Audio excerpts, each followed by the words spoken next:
राज ठाकरे यांचे एक वक्तव्य पुन्हा एकदा चर्चेत आलेलं आहे। संपूर्ण विधानसभा खोक्यांनी भरली आहे असं वक्तव्य राज ठाकरे यांनी केलेलं आहे। त्यामुळे राज ठाकरेंचा रोख नेमका कुणाकडे आहे असा प्रश्न उपस्थित झालाय। मात्र राज ठाकरेंच्या या वक्तव्याची सत्ताधारी आणि विरोधी आमदारांनी चांगलाच समाचार घेतलाय।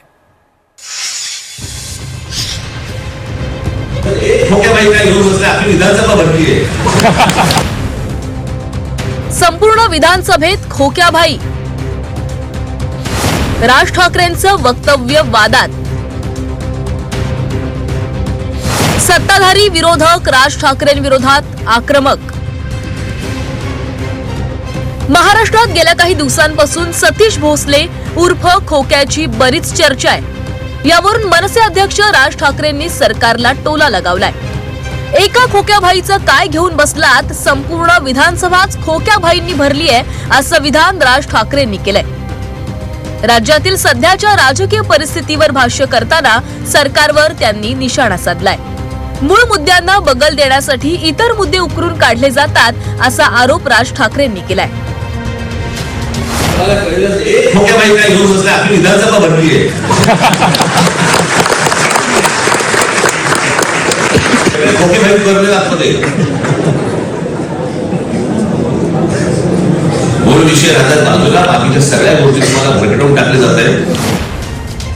खासदार संजय राऊतांनी राज ठाकरेंच्या या वक्तव्याचं समर्थन केलंय।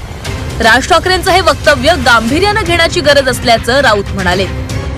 राज ठाकरे जे म्हणतायत की विधिमंडळात खोकेबाई भरलेले आहे, हे विधान गांभीर्याने घेतलं पाहिजे।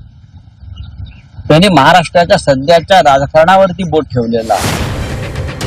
तर राज ठाकरे स्वतः कधी निवडून आले का असा सवाल करत अजित पवारांनी राज ठाकरेंच्या या वक्तव्याचा समाचार घेतलाय।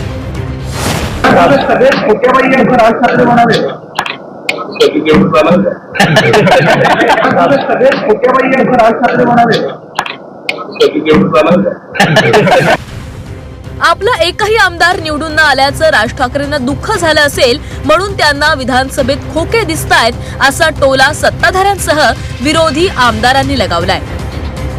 ज्यांचा एक साधा आमदार निवडून येऊ शकत नाही, भाषणापुरती गर्दी असते पण आमदार आणू शकत नाही असं चित्र त्यांचं आहे। त्यामुळे आता कुठेतरी ऊर्जेमध्ये यावं, मुंबई महापालिकेकरता माझं अस्तित्व आहे हे दाखवावं, याच्याकरता हा केविलवाना प्रयत्न आहे। जनतेने त्यांना नाकारलंय, एकही आमदार त्यांचा आतमध्ये नाहीये विधिमंडळामध्ये, आणि त्यांच्याकडनं असं वक्तव्य येतं म्हणजे खूपच गमतीशीर आहे।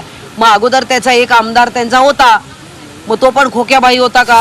नाही, आता खोक्या आहेत, बोक्या आहेत, तिथे प्रवेश करायचं काम त्यांना जमलं नाही म्हणून इतरांचे खोके दिसत असतील तर त्यांनी लोकांनी खोक्यानं नाकारलं की खोक्यानं स्वीकारलं हे निकालावरून दिसलं त्यांचं। आगामी स्वराज्य संस्थांच्या निवडणुकीसाठी मनसेनं तयारी सुरू केली आहे। मुंबईतील पदाधिकाऱ्यांच्या बैठकीमध्ये त्यांनी हे वक्तव्य केलं।